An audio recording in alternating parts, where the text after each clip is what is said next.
হ্যাঁ জিৎ, প্রমাণ ছাড়া কাউকে ব্লেম করা কিন্তু ঠিক না। প্রমাণ আমরা পেয়ে যাবো ঋষি, প্রমাণ ঠিক পেয়ে যাবো। আপনার দিদি কোথায় আপনি জানেন না? আপনার দিদি ফোন করেনি আপনাকে? না করেনি আমাকে ফোন, আমি সত্যি জানি না আমার দিদি কোথায়। ও তো সারাক্ষণ আমার সাথেই ছিল, ফোন আসলে আমি নিশ্চয়ই জানতাম। কোথায় গেল? শাক দিয়ে যে মাছ ঢাকা যাবে না, এটা আপনি এখনো বুঝতে পারছেন না উজ্জ্বলা দেবী? আজ প্রমাণ নেই বলে আপনি গলা চড়িয়ে কথা বলছেন, কিন্তু কাল কি হবে? আপনার দিদি নিশা মিত্র একজন ক্রিমিনাল, আর আমার দৃঢ় বিশ্বাস নিশাই হলো মহারানী, আর তার প্রমাণ আজ নয় কাল আমরা ঠিক পেয়ে যাব।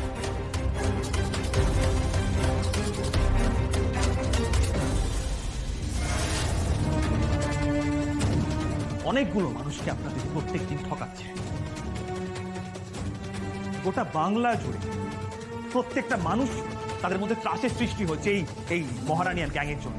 আপনার মনে হয় না এটা অন্যায়, এটা ভুল?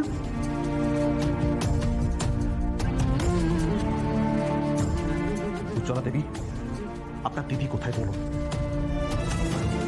প্লিজ। আপনি চুপ করে থাকবেন না, বলুন আপনার দিদি কোথায়। আমি জানি না, কেন এক কথা বারবার জিজ্ঞেস করছেন আপনি আমাকে? আমি জানি না আমার দিদি কোথায়। আমি যদি জানতাম আমার দিদি কোথায় তাহলে ভানুটাকে আমি জিজ্ঞাসা করতাম। আমি সত্যি বলছি আমার দিদি আমাকে ফোন করেনি, আমাকে কিচ্ছু বলেনি। আর শুনুন, যতক্ষণ না পর্যন্ত আপনি সলিড কোনো প্রমাণ পাচ্ছেন ততক্ষণ আপনি আমার দিদিকে মহারানী বলতে পারেন না। আমি বিশ্বাস করি না আপনার কথা, আমি বিশ্বাস করি উজি কাম ডাউন। দেখো, আমাদেরকে মাথা ঠান্ডা রেখে এই ম্যাটারটাকে সলভ করতে হবে। আমি তো সেটাই বলছি,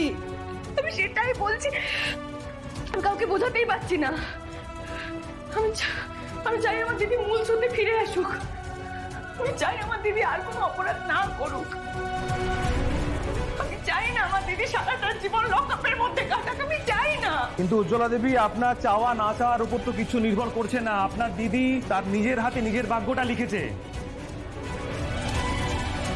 আমি এখন এখানে ওয়েট করছি, বাট আমার ফোর্স পুরো শহর জুড়ে তল্লাশি করছে।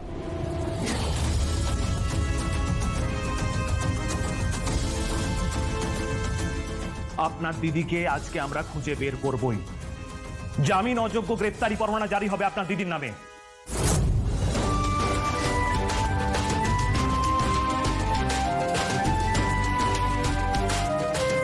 আপনার দিদি আর বাঁচতে পারবে না।